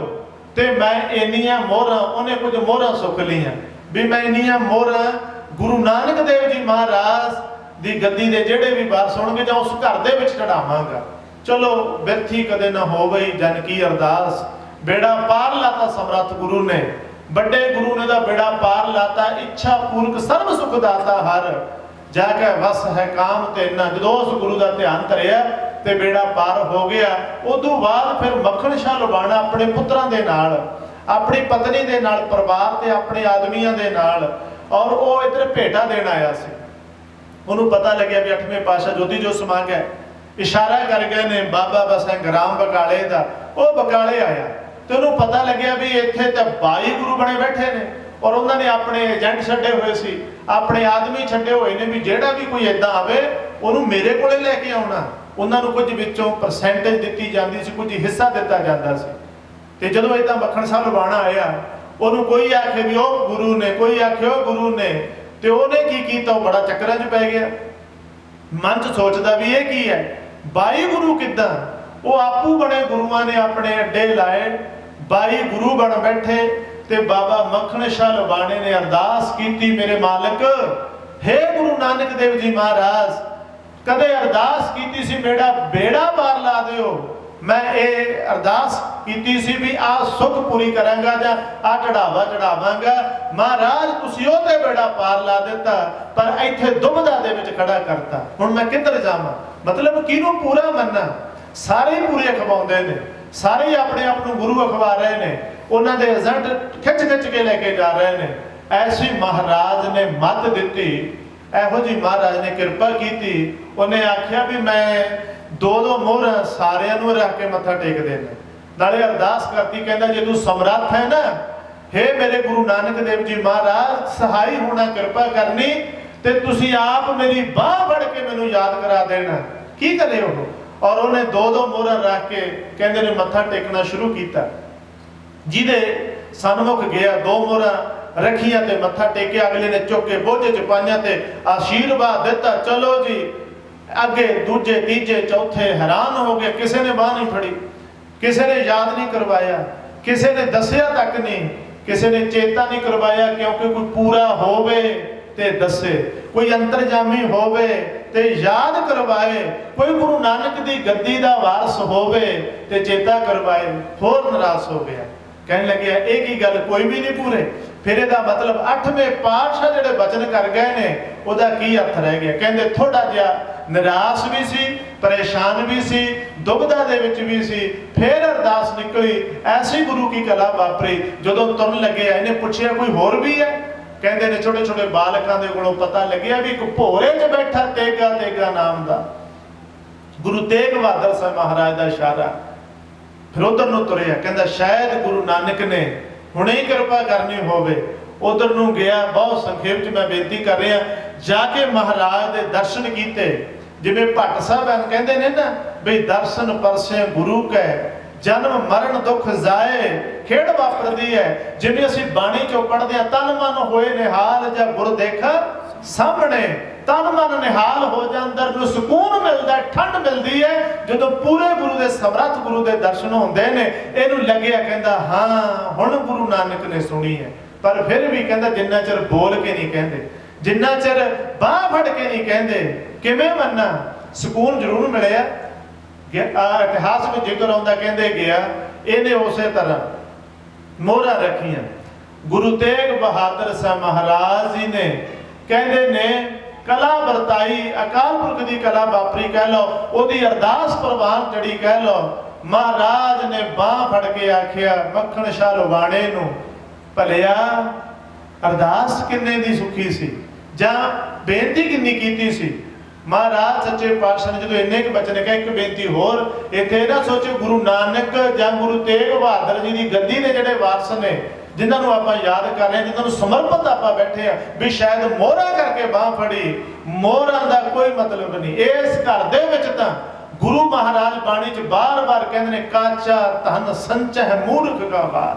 ਉਸ ਧਨ ਦੀ, ਉਸ ਮੋਹਰਾਂ ਦੀ ਕੋਈ ਜਿਹੜੀ ਮਹਾਨਤਾ ਜਾਂ ਵੈਲਿਊ ਨਹੀਂ ਹੈ। ਪਰ ਗੱਲ ਤੇ ਉਹ ਸਿੱਖ ਦਾ ਵਿਸ਼ਵਾਸ ਪੱਕਾ ਕਰਨਾ ਸੀ। ਗੱਲ ਤੇ ਮਹਾਰਾਜ ਦੀ ਖੇਡ ਸੀਗੀ, ਪ੍ਰਗਟਾਵਾ ਵੀ ਹੋਣਾ ਸੀ। ਜਦੋਂ ਐਸਾ ਆਖਿਆ, ਕਹਿੰਦੇ ਮੱਖਣ ਸ਼ਾਹ ਲੁਬਾਣੇ ਦੀ ਖੁਸ਼ੀ ਦਾ ਕੋਈ ਟਿਕਾਣਾ ਨਾ ਰਿਹਾ। ਉਹਨੇ ਆਖਿਆ ਵੀ ਇਹ ਪੂਰੇ ਨੇ, ਆਪਣੇ ਆਪ ਨੂੰ ਕੰਟਰੋਲ ਤੇ ਨਾ ਰੱਖ ਸਕਿਆ, ਬਾਹਰ ਨਿਕਲਿਆ ਤੇ ਉਹਨੇ ਰੌਲਾ ਪਾਤਾ, ਦੁਨੀਆ ਦੇ ਲੋਗੋ ਆਹ ਸਾਰੇ ਆਪੂ ਬਣੇ ਗੁਰੂ ਨੇ, ਇਹਨਾਂ ਚੋਂ ਕੋਈ ਅਸਲੀ ਗੁਰੂ ਨਹੀਂ ਹੈ। ਅਸਲੀ ਗੁਰੂ ਲੱਭਿਆ ਗੁਰੂ ਲਾਧੋਰੇ। ਗੁਰੂ ਲਾਧੋਰੇ ਦਾ ਰੌਲਾ ਪਾਇਆ। ਇਹ ਦਿਨ ਮਨਾਇਆ ਜਾਂਦਾ ਪ੍ਰੋਪਰ, ਗੁਰੂ ਲਾਧੋਰੇ ਦਿਵਸ ਮਨਾਇਆ ਜਾਂਦਾ। ਪਿੱਛੇ ਜੇ ਸ਼ਾਇਦ ਮਹੀਨਾ ਕੇ ਹੋਇਆ ਇਹ ਦਿਵਸ ਮਨਾਇਆ ਗਿਆ ਕੌਮ ਵੱਲੋਂ। ਸੋ ਗੁਰੂ ਲਾਧੋਰੇ ਦਾ ਮਹਾਰਾਜ ਪ੍ਰਗਟ ਹੋਏ। ਸਤਿਗੁਰੂ ਗੁਰੂ ਤੇਗ ਬਹਾਦਰ ਸਾਹਿਬ ਮਹਾਰਾਜ ਗੁਰਤਾ ਗੱਦੀ ਤੇ ਸ਼ਸ਼ੋਭਤ ਹੁੰਦੇ ਨੇ। ਮਹਾਰਾਜ ਸੱਚੇ ਪਾਤਸ਼ਾਹ ਗੁਰਤਾ ਗੱਦੀ ਤੇ ਸ਼ਸ਼ੋਭਤ ਹੋਏ। ਤੇਗ ਬਹਾਦਰ ਸਾਹਿਬ ਮਹਾਰਾਜ ਸੱਚੇ ਪਾਤਸ਼ਾਹ ਜੀ ਨੇ, ਹਾਲਾਂਕਿ ਉਸ ਵੇਲੇ ਮਾਹੌਲ ਦੇਖੋ ਕੈਸਾ ਸੀ, ਧੀਰਮਲ ਵਰਗੇ ਗੋਲੀਆਂ ਚੁੱਕੀ ਫਿਰਦੇ ਸੀ, ਇਹ ਸਿੱਧੀਆਂ ਬੰਦੂਕਾਂ ਗੁਰੂ ਮਹਾਰਾਜ ਵੱਲ ਨੂੰ ਚੁੱਕੀ ਫਿਰਦੇ ਸੀ। ਮਹਾਰਾਜ ਉੱਪਰ ਗੋਲੀਆਂ ਚਲਾਈਆਂ ਵੀ ਗਈਆਂ, ਪਰ ਗੁਰੂ ਤੇਗ ਬਹਾਦਰ ਸਾਹਿਬ ਮਹਾਰਾਜ ਜਿਨ੍ਹਾਂ ਦੀ ਆਪਾਂ ਅੱਗੇ ਬਾਣੀ ਪੜ੍ਹਦੇ ਆ, ਭੈ ਕਾਹੂ ਕੋ ਦੇਤ ਨੈ ਨਾ ਪੈ ਮਾਨ ਤਾਨ, ਕਹੋ ਨਾਨਕ ਸੁਨ ਰੇ ਮਨਾ ਗਿਆਨੀ ਤਾਹੇ ਬਖਾਨ, ਗਿਆਨੀ ਪੁੱਛਦੀ ਹੈ ਨਿਸ਼ਾਨੀ। ਮਹਾਰਾਜ ਨੇ ਪ੍ਰਵਾਹ ਤੱਕ ਨਹੀਂ ਕੀਤੀ। ਗੁਰੂ ਨਾਨਕ ਦੀਆਂ ਜ਼ਿੰਮੇਵਾਰੀਆਂ ਜਿਹੜੀਆਂ ਸੀ ਉਹਨੂੰ ਬਾਖੂਬੀ ਨਿਭਾਇਆ। ਔਰ ਉਹ ਭਾਵੇਂ ਬਾਣੀ ਦੀ ਸੰਭਾਲ ਮਹਾਰਾਜ ਨੇ ਆਪ ਬਾਣੀ ਉਚਾਰਨ ਕੀਤੀ। ਗੁਰੂ ਤੇਗ ਬਹਾਦਰ ਸਾਹਿਬ ਮਹਾਰਾਜ ਨੇ ਆਪ ਬਾਣੀ ਉਚਾਰਨ ਕੀਤੀ। ਇੱਕ ਨਵਾਂ ਰਾਗ ਜੈਜਾਵੰਤੀ ਰਾਗ, ਜਿਹਦੇ ਵਿੱਚ ਸਿਰਫ ਗੁਰੂ ਤੇਗ ਬਹਾਦਰ ਸਾਹਿਬ ਮਹਾਰਾਜ ਜੀ ਦੀ ਬਾਣੀ ਹੈ। ਫਿਰ ਸਤਿਗੁਰੂ ਪਾਤਸ਼ਾਹ ਨੇ ਪ੍ਰਚਾਰਕ ਦੌਰੇ ਆਰੰਭੇ। ਗੁਰੂ ਨਾਨਕ ਦੇਵ ਜੀ ਤੋਂ ਮਹਾਰਾਜ ਤੋਂ ਬਾਅਦ ਪ੍ਰਚਾਰ ਸਭ ਤੋਂ ਵੱਧ ਗੁਰੂ ਤੇਗ ਬਹਾਦਰ ਜੀ ਦਾ। कल बेनती की सी कित्थों तक है गुरु नानक साहब महाराज जी का एरिया। गुरु तेग बहादुर जी देखो पैदा अमृतसर साहब होंदे ने, सतगुरु साहब सच्चे पातशाह आनंदपुर साहब कित्थे है, ते फिर आसाम ढाका कित्थे है, पटना साहब कित्थे है। महाराज का भी एरिया बहुत वड्डा हैगा। गुरु तेग बहादुर जी ने और प्रचार किए, दुनिया नूं तारिया, थां थां ते गए। इउं कह लो जिहड़ा बीज गुरु नानक देव जी ने बीजिया सी ਉਹ ਫੁਲਵਾੜੀ ਨੂੰ ਦੇਖਣ ਗਏ ਨੇ, ਉਸ ਫੁਲਵਾੜੀ ਦੀ ਸੰਭਾਲ ਵੀ ਕੀਤੀ ਹੈ ਜਾ ਕੇ। ਪਹਿਲੇ ਪਾਤਸ਼ਾਹ ਨੇ ਜਿੱਥੇ ਜਿੱਥੇ ਸਿੱਖੀ ਦੇ ਬੀਜ ਬੋਏ ਸੀ, ਉਦੋਂ ਬਾਅਦ ਬਹੁਤੀਆਂ ਥਾਵਾਂ ਤੇ ਸਿਰਫ ਗੁਰੂ ਤੇਗ ਬਹਾਦਰ ਜੀ ਗਏ ਨੇ। ਦੂਸਰੇ ਪਾਤਸ਼ਾਹ ਤੀਸਰੇ ਪਾਤਸ਼ਾਹ ਦਾ ਏਰੀਆ ਸੀਮਤ ਹੈ। ਕਾਰਜ ਉਹਨਾਂ ਦੇ ਬੜੇ ਵੱਡੇ ਨੇ, ਪਰਉਪਕਾਰ ਉਹਨਾਂ ਦੇ ਬੜੇ ਵੱਡੇ ਨੇ, ਦੇਣ ਉਹਨਾਂ ਦੀ ਬੜੀ ਵੱਡੀ ਹੈ ਕੌਮ ਨੂੰ, ਪੰਥ ਨੂੰ, ਸਮਾਜ ਨੂੰ, ਦੁਨੀਆ ਨੂੰ। ਪਰ ਮੈਂ ਬੇਨਤੀ ਕਰ ਰਿਹਾ ਸੀ ਪ੍ਰਚਾਰਕ ਦੌਰੇ ਗੁਰੂ ਤੇਗ ਬਹਾਦਰ ਸਾਹਿਬ ਮਹਾਰਾਜ। देखो मैं थोड़ी जी बेनती इस स्थान के संबंधी भी करते हैं। जो महाराज मालवे के दौरे ते सी, मालवे दे विच महाराज ने दौरा किया, बड़े स्थान ने इस एरिए दे विच। गुरु तेग बहादुर साहब महाराज बड़ा विचरे पिंडां शहरां कस्बियां दे विच। आ मैं पढ़ रहा सी मूलोवाल, जो महाराज आए मूलोवाल दे सारी पंचायत ने जिवें हिस्ट्री दे विच आउंदा है, हो सकता मेरे नाल तुसीं ज़्यादा जानदे होवो। कई लोग मतलब आम धारनावां भी होंदियां ने, लिखती रूप दे विच कुछ होर हुंदा है, पर मैं जिहड़ी बेनती जिन्नी क स्टडी कीती मैं वो बेनती कर रहा। मूलोवाल आए, इत्थों दे लोगां ने, पंचायत ने बड़ी सेवा की, महाराज नूं जी आया आखिया, रज के सेवा की। महाराज ने जल मंगिया, पानी मंगिया, भाई पानी की प्यास लगी है, जल लैके आओ। कहते ने इन्हां लोकां आखिया महाराज पानी कित्थों लैके आईए, खूह जरूर है पर वो पानी पीण योग नहीं है, खट्टा ਜਾਂ कौड़ा पानी है। महाराज कहते लैके ते आओ।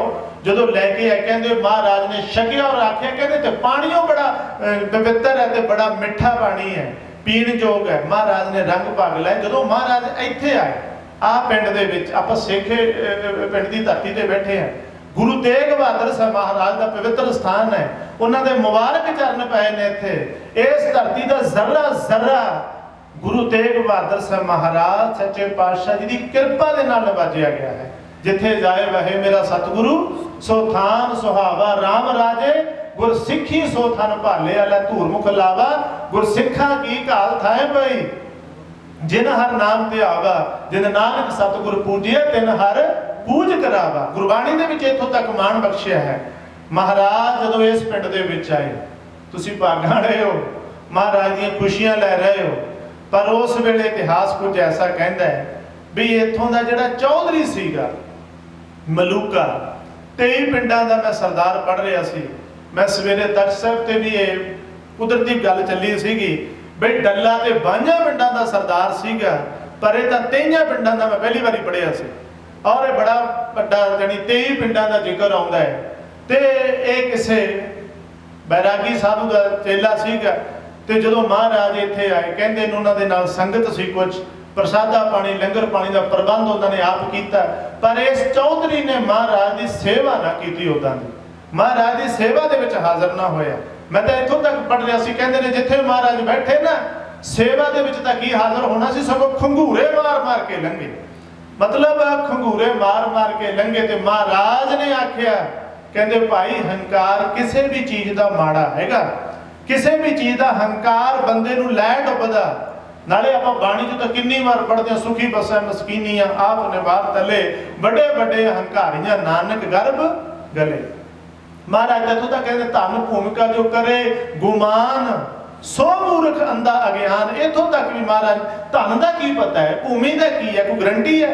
इन्हां चीज़ों का विमान करने वाले नूं गुरबाणी ने मूर्ख का खिताब दिता। चलो गुरु तेग बहादुर जी ने कुछ इस तरह के वचन किए। कहते जो साधु नूं पता लगे, उन्हें आख्या ना भी मलूकिया ही नहीं सी, तैनूं करना चाहिए। उन्हें आके खिमा जाचना भी मंगी। चलो पिंड के कुछ होर लोगों का जिक्र आउंदा है। इहदी भैण सी, कहते उन्होंने पता लग्या, वो भी महाराज के पिछे गई, उन्हें भी महाराज तो जिहड़ी है खुशी लैनी की और कहना किया महाराज इन्हां नूं माफ कर दिओ। महाराज ने आख्या सी इत्थे पौने ते बाहर चाउणे, कुछ इदां दे शब्द आउंदे ने बई इत्थे तां तुसां जिहड़ा तुसीं मतलब कर्म कीता उहदा फल तुहानूं मिलेगा। मलूके नूं जे ये अपने पिंडां दी सरदारी दा हंकार है, महाराज सच्चे पातशाह कहंदे रहना नहीं है। परमात्मा बड़ा समर्थ है, बड़ा वड्डा है।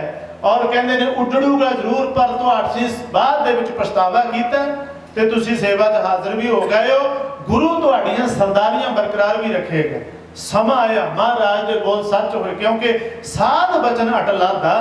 ਗੁਰੂ ਨੇ ਜਿਹੜੇ ਬਚਨ ਕਰਤੇ ਉਹ ਟਸ ਤੋਂ ਮਸ ਨਹੀਂ ਹੋਣੇ। ਗੁਰਬਾਣੀ ਦਾ ਇੱਥੋਂ ਫੈਸਲਾ ਵੀ ਸੂਰਜ ਇੱਧਰ ਉੱਧਰ ਹੋ ਸਕਦਾ ਹੈ, ਚੰਦਰਮਾ ਇੱਧਰ ਉੱਧਰ ਹੋ ਸਕਦਾ ਹੈ, ਸਭ ਕੁਝ ਇੱਧਰ ਉੱਧਰ ਹੋ ਸਕਦਾ ਹੈ, ਪਰ ਗੁਰੂ ਦੇ ਬਚਨ ਅਟਲ ਹੁੰਦੇ ਨੇ, ਅਟਲਾਦੇ ਨੇ। ਸਮਾਂ ਆਇਆ, ਔਰ ਜਦੋਂ ਅਹਿਮਦ ਸ਼ਾਹ ਅਬਦਾਲੀ ਦੇ ਹਮਲੇ ਹੋਏ ਨਾ, ਉਹਨਾਂ ਸਮਿਆਂ ਦੇ ਵਿੱਚ ਗਿਲਜ਼ਿਆਂ ਨੇ ਇਸ ਇਲਾਕੇ ਨੂੰ ਉਜਾੜਤਾ ਸੀ, ਸਜ਼ਾ ਮਿਲੀ। ਵੱਖਰੀ ਗੱਲ ਹੈ ਵੀ ਇਹ ਪਿੰਡਾਂ ਤੋਂ ਉੱਠ ਕੇ ਬਾਹਰ ਚਲੇ ਗਏ, ਕਾਫੀ ਦੂਰ ਤੱਕ ਦਿੱਲੀ ਤੱਕ ਜਾਣਾ ਹੋਇਆ, ਉੱਥੇ ਸਰਦਾਰੀਆਂ ਕਾਇਮ ਰਹੀਆਂ। ਪਰ ਗੁਰੂ ਤੇਗ ਬਹਾਦਰ ਜੀ ਇੱਥੋਂ ਜਦੋਂ ਗਏ ਪਿੰਡ ਤੋਂ ਬਾਹਰ, ਔਰ ਇੱਕ ਗਰੀਬ ਸਿੱਖ ਨੇ ਜਾਂ ਕਿਸੇ ਕਿਸਾਨ ਨੇ ਮਹਾਰਾਜ ਨੂੰ ਜਿਹੜਾ ਸੀ ਸੇਵਾ ਦੇ ਵਿੱਚ ਵੀ ਹਾਜ਼ਰ ਹੋਇਆ, ਰਹਿਆ ਵੀ, ਤੇ ਸਤਿਗੁਰੂ ਸੱਚੇ ਪਾਤਸ਼ਾਹ ਜੀ ਨੇ ਉਸ ਧਰਤੀ ਨੂੰ ਨਵਾਜਿਆ। ਆ ਉਹ ਧਰਤੀ ਹੈ। ਇਤਿਹਾਸ ਬੜਾ ਅਮੀਰ ਹੈ। ਮੈਂ ਜਿਹੜੀ ਬੇਨਤੀ ਕਰ ਰਿਹਾ ਸੀ, ਗੁਰੂ ਤੇਗ ਬਹਾਦਰ ਜੀ ਨੇ ਔਰ ਫਿਰ ਮਾਲਵੇ ਦੇ ਵਿੱਚ ਵੀ ਵਿਚਰਨਾ ਕੀਤਾ। ਦਮਦਮਾ ਸਾਹਿਬ ਦੀ ਧਰਤੀ ਤੇ ਮਹਾਰਾਜ ਦੇ ਚਰਨ ਪਏ। ਦਮਦਮਾ ਸਾਹਿਬ ਦੀ ਧਰਤੀ ਨੂੰ ਨਵਾਜਿਆ ਗੁਰੂ ਤੇਗ ਬਹਾਦਰ ਜੀ ਨੇ। ਗੁਰੂ ਗੋਬਿੰਦ ਸਿੰਘ ਮਹਾਰਾਜ ਦੀ ਆਮਦ ਦੇ ਸੰਬੰਧ ਵਿੱਚ ਬਚਨ ਹੀ ਉਹਨਾਂ ਨੇ ਕੀਤੇ ਸਨ।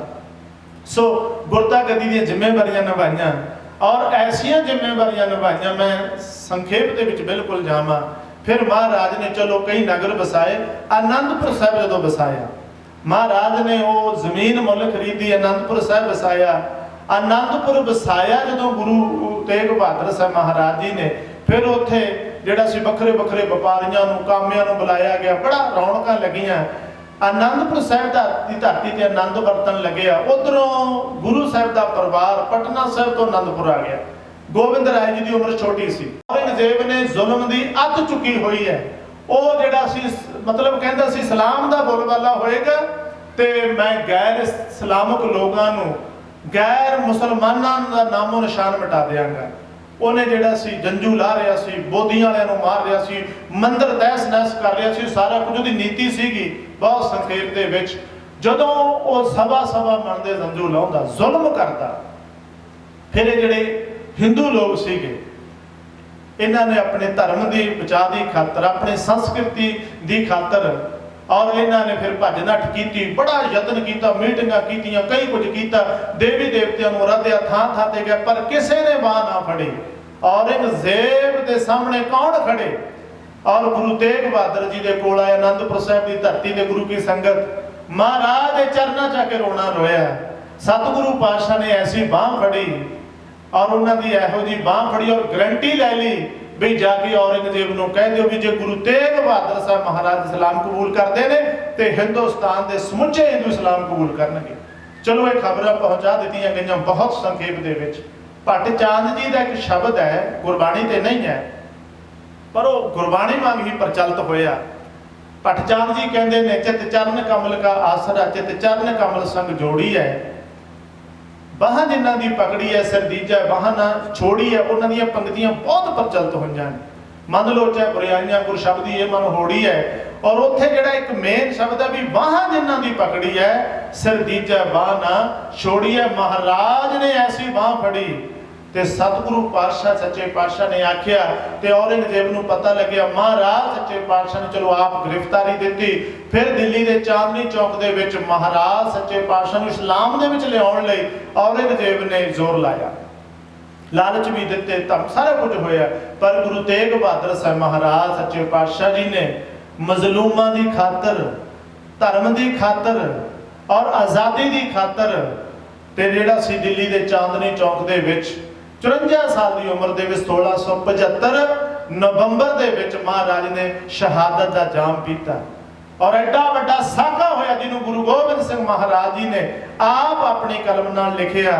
ਔਰ ਤੁਸੀਂ ਉਹਨਾਂ ਦੇ ਬਚਨ ਪੜ੍ਹਦੇ ਹੋ, ਜਿੱਥੇ ਉਹ ਸੰਖੇਪ ਵਿੱਚ ਬੇਨਤੀ ਕਰ ਰਹੇ, ਕਹਿੰਦੇ ਨੇ ਹੈ ਸਭ ਜਗ ਭਇਓ, ਜੈ ਜੈ ਜੈ ਸਰਲੋਕ। ਗੁਰੂ ਤੇਗ ਬਹਾਦਰ ਜੀ ਨੇ 54 ਸਾਲ ਦੀ ਉਮਰ ਦੇ ਵਿੱਚ ਜਿਹੜਾ ਕੁਝ ਕੀਤਾ ਨਾ, ਮਤਲਬ ਹਿੰਦੁਸਤਾਨ ਦੇ ਲੋਕ ਤਾਂ ਦੇਣ ਦੇ ਹੀ ਨਹੀਂ ਸਕਦੇ। ਅਸੀਂ ਤਾਂ ਉਹਨਾਂ ਦੀ ਬਦੌਲਤ ਹੀ ਹਾਂ, ਹਿੰਦੁਸਤਾਨ ਉਹਨਾਂ ਦੀ ਬਦੌਲਤ ਹੈ। ਨਹੀਂ ਤਾਂ ਹਿੰਦੁਸਤਾਨ ਦਾ ਕਦੋਂ ਦਾ ਨਾਮੋ ਨਿਸ਼ਾਨ ਮਿਟਾ ਦੇਣਾ ਸੀ। ਗੁਰੂ ਤੇਗ ਬਹਾਦਰ ਸਾਹਿਬ ਮਹਾਰਾਜ ਦੇ ਅੱਗੇ ਸਾਹਿਬਜ਼ਾਦੇ ਗੁਰੂ ਗੋਬਿੰਦ ਸਿੰਘ ਨੇ ਫਿਰ ਜਿਹੜੀਆਂ ਲੜਾਈਆਂ ਲੜੀਆਂ, ਮੈਂ ਤਾਂ ਬੇਨਤੀ ਕਰ ਰਿਹਾ ਸੀ, ਗੁਰੂ ਤੇਗ ਬਹਾਦਰ ਸਾਹਿਬ ਮਹਾਰਾਜ ਦਾ 400 ਸਾਲਾ ਆਪਾਂ ਮਨਾ ਰਹੇ ਹਾਂ, ਸਮੁੱਚਾ ਪੰਥ ਮਨਾ ਲਿਆ। ਸ਼੍ਰੋਮਣੀ ਗੁਰਦੁਆਰਾ ਪ੍ਰਬੰਧਕ ਕਮੇਟੀ ਵੱਲੋਂ ਮਹਾਰਾਜ ਦੇ 400 ਸਾਲਾ ਪ੍ਰਕਾਸ਼ ਉਤਸਵ ਨੂੰ ਮੁੱਖ ਰੱਖਦਿਆਂ ਹੋਇਆਂ ਇਹ ਸਮਾਗਮਾਂ ਦੀ ਲੜੀ ਸ਼ੁਰੂ ਕੀਤੀ ਗਈ ਹੈ। ਘਰ ਘਰ ਅੰਦਰ ਧਰਮਸਾਲ ਦਾ ਸੁਨੇਹਾ। ਇੱਕ ਬੇਨਤੀ ਹੋਰ, ਅੱਜ ਦੇਖੋ ਪੜ੍ਹਾਈ ਲਿਖਾਈ ਦਾ ਜ਼ਮਾਨਾ, ਮੈਂ 2 ਮਿੰਟ 'ਚ ਸਮਾਪਤੀ ਕਰਦੇ ਹਾਂ। ਅੱਜ ਮਨੁੱਖੀ ਅਧਿਕਾਰਾਂ ਦਾ ਬੜਾ ਰੌਲਾ ਪਾਇਆ ਜਾ ਰਿਹਾ। ਅੱਜ ਮੀਡੀਆ ਦਾ ਜ਼ਮਾਨਾ, ਅੱਜ ਕੰਪਿਊਟਰ ਦਾ ਯੁੱਗ ਹੈ। ਤੁਸੀਂ ਦੇਖੋ ਬਈ ਮਨੁੱਖੀ ਅਧਿਕਾਰਾਂ ਦੀ ਖਾਤਰ ਜਿਹੜਾ ਸੀ ਮਨੁੱਖੀ ਹੱਕਾਂ ਦੀ ਖਾਤਰ ਕਿੰਨਾ ਰੌਲਾ। ਪਰ ਅੱਜ ਤੋਂ 4 ਸਦੀਆਂ ਪਹਿਲਾਂ ਗੁਰੂ ਸਾਹਿਬ ਨੇ ਮਨੁੱਖੀ ਅਧਿਕਾਰਾਂ ਦੀ ਗੱਲ ਕੀਤੀ ਸੀ। ਜੰਝੂ ਨਾਲ ਸਾਡਾ ਤਾਂ ਕੋਈ ਰਿਸ਼ਤਾ ਹੀ ਨਹੀਂ ਹੈ। ਸਿੱਖ ਦਾ ਜੰਝੂ ਨਾਲ ਤਾਂ ਦੂਰ ਦਾ ਵੀ ਕੋਈ ਸੰਬੰਧ ਨਹੀਂ ਹੈ। ਸਾਡੇ ਤੋਂ ਪਹਿਲੇ ਗੁਰੂ ਨੇ ਜੰਝੂ ਪਾਇਆ ਹੀ ਨਹੀਂ ਸੀ। ਕਹਿਤਾ ਸੀ ਪੰਡਤ ਜੀ ਇਹ ਮੈਂ ਧਾਰਨੇ ਨਹੀਂ ਕਰਨਾ, ਦਇਆ ਕਪਾ ਸੰਤੋਖ ਸੂਤ ਜਤ ਗੰਢੀ ਸਤ ਵੱਟ। 8ਵੇਂ ਪਾਤਸ਼ਾਹ ਨੇ ਪੰਡਤ ਲਾਲ ਚੰਦ ਦਾ ਜੰਝੂ ਲਹਾਤਾ ਸੀ ਤੇ 9ਵੇਂ ਪਾਤਸ਼ਾਹ ਨੂੰ ਜੰਝੂ ਲੈਣ ਨਹੀਂ ਦਿੱਤਾ। ਗੱਲ ਸੀ ਮਨੁੱਖੀ ਅਧਿਕਾਰਾਂ ਦੀ, ਗੱਲ ਸੀ ਮਨੁੱਖੀ ਹੱਕਾਂ ਦੀ, ਗੱਲ ਸੀ ਮਨੁੱਖੀ ਆਜ਼ਾਦੀ ਦੀ। ਮਹਾਰਾਜ ਕਹਿੰਦੇ ਸੀ ਭੈ ਕਾਹੂ ਕੋ ਦੇਤ ਨਾ ਪੈਮਾਨ ਤਾਨ ਕਹ ਨਾਨਕ ਸੁਨ ਰੇ ਮਨ ਗਿਆਨੀ ਤਾਹੇ ਬਖਾਨ। ਅੱਜ ਇੰਗਲੈਂਡ ਦੇ ਵਿੱਚ ਜਿਹੜਾ ਹੈਗਾ ਨਾ ਹਾਊਸ ਆਫ ਕਾਮਨਸ ਹੈ, ਜਿੱਥੋਂ ਮਨੁੱਖੀ ਅਧਿਕਾਰਾਂ ਦਾ ਹੋਕਾ ਦਿੱਤਾ ਜਾਂਦਾ ਹੈ, ਮਨੁੱਖੀ ਅਧਿਕਾਰਾਂ ਦੀ ਗੱਲ ਕੀਤੀ ਜਾਂਦੀ ਹੈ। ਔਰ ਉਹ ਹਾਊਸ ਆਫ ਕਾਮਨਸ ਦੀ ਦੀਵਾਰ ਦੇ ਉੱਪਰ ਲਿਖਿਆ ਹੋਇਆ ਵੀ ਭਾਵੇਂ ਮੈਂ ਤੁਹਾਡੇ ਨਾਲ ਪੂਰੀ ਤਰ੍ਹਾਂ ਸਹਿਮਤ ਨਹੀਂ ਹਾਂ, ਪਰ ਤੁਹਾਡੇ ਹੱਕਾਂ ਦੀ ਖਾਤਰ ਮੈਂ ਜਾਨ ਤੱਕ ਦੀ ਵਾਰੀ ਲਾਉਣ ਲਈ ਤਿਆਰ ਹੋਵਾਂਗਾ। ਗੁਰੂ ਤੇਗ ਬਹਾਦਰ ਜੀ ਨੇ ਮਨੁੱਖੀ ਅਧਿਕਾਰਾਂ, ਮਨੁੱਖੀ ਹੱਕਾਂ ਦੀ ਖਾਤਰ, ਮਨੁੱਖੀ ਆਜ਼ਾਦੀ ਦੀ ਖਾਤਰ ਆਪਣਾ ਸ਼ਹਾਦਤ ਦਾ ਜਾਮ ਪੀਤਾ। ਆਪਣੇ ਸਾਰੇ ਪਰਿਵਾਰ ਨੂੰ ਮਹਾਰਾਜ ਸੱਚੇ ਪਾਤਸ਼ਾਹ ਜੀ ਨੇ ਔਰ ਜਿਹੜਾ ਸੀ ਮਤਲਬ ਕੌਮ ਦੇ ਲੇਖੇ ਲਾਇਆ। ਬਹੁਤ ਵੱਡੀ ਦੇਣ ਹੈ ਮਹਾਰਾਜ ਦੀ। ਗੁਰੂ ਤੇਗ ਬਹਾਦਰ ਸਾਹਿਬ ਮਹਾਰਾਜ ਦਾ ਕਰਜ਼ ਔਰ ਹਿੰਦੁਸਤਾਨ ਦੇ ਲੋਕ ਕਦੇ ਵੀ ਨਹੀਂ ਚੁਕਾ ਸਕਣਗੇ। ਅਸੀਂ ਉਹਨਾਂ ਦੀ ਬਦੌਲਤ ਹੀ ਹਾਂ। ਉਹਨਾਂ ਨੇ ਬਹੁਤ ਵੱਡੇ ਕਾਰਜ ਕੀਤੇ। ਬੜੀ ਜਿਹੜੀ ਹੈ ਸਿੱਖੀ ਦਾ ਪ੍ਰਚਾਰ ਪ੍ਰਸਾਰ ਹੋਇਆ। ਉਦੋਂ ਬਾਅਦ ਗੁਰੂ ਤੇਗ ਬਹਾਦਰ ਸਾਹਿਬ ਮਹਾਰਾਜ ਸੱਚੇ ਪਾਤਸ਼ਾਹ ਜੀ ਨੇ ਸ਼ਹਾਦਤ ਦਾ ਜਾਮ ਪੀਤਾ। ਉਹਨਾਂ ਦੇ 400 ਸਾਲਾ ਪ੍ਰਕਾਸ਼ ਉਤਸਵ ਨੂੰ ਮੁੱਖ ਰੱਖਦੇ ਸ਼੍ਰੋਮਣੀ ਗੁਰਦੁਆਰਾ ਪ੍ਰਬੰਧਕ ਕਮੇਟੀ ਵੱਲੋਂ ਇਹ ਪ੍ਰੋਗਰਾਮ ਲਿਖੇ ਗਏ ਨੇ। ਔਰ ਆਪ ਸੰਗਤਾਂ ਦੇ ਸਹਿਯੋਗ ਨਾਲ ਇਸ ਇਲਾਕੇ ਦੇ ਮੈਂਬਰ ਸ਼੍ਰੋਮਣੀ ਗੁਰਦੁਆਰਾ ਪ੍ਰਬੰਧਕ ਕਮੇਟੀ ਦੇ ਮੀਤ ਪ੍ਰਧਾਨ ਬਾਬਾ ਬੂਟਾ ਸਿੰਘ ਜੀ ਗੁਰਥੜੀ ਵਾਲੇ, ਉਹਨਾਂ ਵੱਲੋਂ ਉਪਰਾਲਾ ਕੀਤਾ ਗਿਆ। ਉਹਨਾਂ ਨੇ ਵੀ 10 ਤੋਂ ਬਾਅਦ ਆਪ ਜੀ ਨੂੰ ਸੰਬੋਧਨ ਹੋਣਾ, ਥੋੜਾ ਅੱਜ ਉਹ ਰਜੇਵਿਆਂ ਦੇ ਵਿੱਚ ਨੇ, ਉਹਨਾਂ ਨੇ ਆਉਣਾ। ਉਹਨਾਂ ਵੱਲੋਂ ਇਸ ਗੁਰਦੁਆਰਾ ਸਾਹਿਬ ਦੀ ਪ੍ਰਬੰਧਕ ਕਮੇਟੀ ਦਾ ਬਹੁਤ ਵੱਡਾ ਸਹਿਯੋਗ ਹੈਗਾ। ਇਹਨਾਂ ਦੇ ਸਹਿਯੋਗ ਦੇ ਨਾਲ, ਆਪ ਸੰਗਤਾਂ ਦੇ ਸਹਿਯੋਗ ਦੇ ਨਾਲ ਇਹ ਸਾਰੇ ਪ੍ਰੋਗਰਾਮ ਹੋ ਰਹੇ ਨੇ। ਮੈਂ ਜਿੱਥੇ ਗੁਰੂ ਗ੍ਰੰਥ ਸਾਹਿਬ ਮਹਾਰਾਜ ਦਾ ਕੋਟਾਨ ਕੋਟ ਸ਼ੁਕਰ ਕਰਦਾ ਜਿਨ੍ਹਾਂ ਨੇ ਇਹ ਮੌਕਾ ਬਖਸ਼ਿਆ। ਬਾਬਾ ਬੂਟਾ ਸਿੰਘ ਜੀ ਮੀਤ ਪ੍ਰਧਾਨ, ਉਹਨਾਂ ਨੇ ਉਪਰਾਲੇ ਕੀਤੇ ਨੇ ਸ਼੍ਰੋਮਣੀ ਗੁਰਦੁਆਰਾ ਪ੍ਰਬੰਧਕ ਕਮੇਟੀ ਵੱਲੋਂ। ਪ੍ਰਬੰਧਕ ਕਮੇਟੀ ਦਾ ਬਹੁਤ ਵੱਡਾ ਸਾਥ ਹੈ। ਮਹਾਰਾਜ ਇਹਨਾਂ ਨੂੰ ਹੋਰ ਚੜ੍ਹਦੀ ਕਲਾ ਬਖਸ਼ਿਸ਼ ਕਰਨ। ਆਪ ਸੰਗਤਾਂ ਨੇ ਸਾਥ ਦਿੱਤਾ। ਮੇਰੇ ਸਤਿਕਾਰਯੋਗ ਗਿਆਨੀ ਸਤਪਾਲ ਸਿੰਘ ਜੀ ਫਰਵਾਹੀ, ਉਹਨਾਂ ਨੇ ਵੀ ਇੱਥੇ ਸੇਵਾ ਨਿਭਾਈ ਹੈ। ਪ੍ਰਚਾਰਕ ਵੀਰ ਜੀ ਬੈਠੇ ਨੇ ਨਾ, ਸਾਰਿਆਂ ਦਾ ਧੰਨਵਾਦ। ਇਹ ਰਲ ਮਿਲ ਕੇ ਸਾਰੇ ਕਰਦੇ ਪੰਥ ਦੇ ਕਾਰਜ ਨੇ, ਕਿਸੇ ਇੱਕ ਬੰਦੇ ਦੇ ਨਹੀਂ ਹੈਗੇ। ਇਸ ਕਰਕੇ ਮੈਂ ਕੱਲ ਵੀ ਬੇਨਤੀ ਕੀਤੀ ਸੀ, ਆਪਾਂ ਸਾਥ ਦਈਏ, ਸਹਿਯੋਗ ਦਈਏ, ਚੰਗੇ ਕੰਮ ਦੇ ਵਿੱਚ ਸਾਥ ਦੇਣਾ ਚਾਹੀਦਾ। ਤਾਂ ਹੀ ਤਾਂ ਮਹਾਰਾਜ ਨੇ ਆਖਿਆ ਸੀ ਵੀ ਨਾ ਮਿਲਾਮ ਪਾਪਨ ਨਾ ਵਿਲੰਬ ਧਰਮ ਵਿਲੰਬ ਪਾਪਨ। ਧਰਮ ਦੇ ਕੰਮ ਦੇ ਵਿੱਚ ਦੇਰੀ ਨਹੀਂ ਤੇ ਪਿੱਛੇ ਨੂੰ ਨਹੀਂ ਹੋਣਾ ਚਾਹੀਦਾ। ਗੁਰੂ ਕਿਰਪਾ ਕਰਨ, ਰਹਿਮਤ ਕਰਨ, ਤੁਹਾਡੀਆਂ ਹਾਜ਼ਰੀਆਂ ਦਰ ਪ੍ਰਵਾਨ ਕਰਨ, ਤੁਹਾਡਾ ਚੱਲਿਆ ਕਦਮ ਲੇਖੇ ਵਿੱਚ ਲਾਉਣ ਮਹਾਰਾਜ। ਔਰ ਯਾਦ ਰੱਖਿਓ ਇਹ 400 ਸਾਲਾ ਸਮਰਪਣ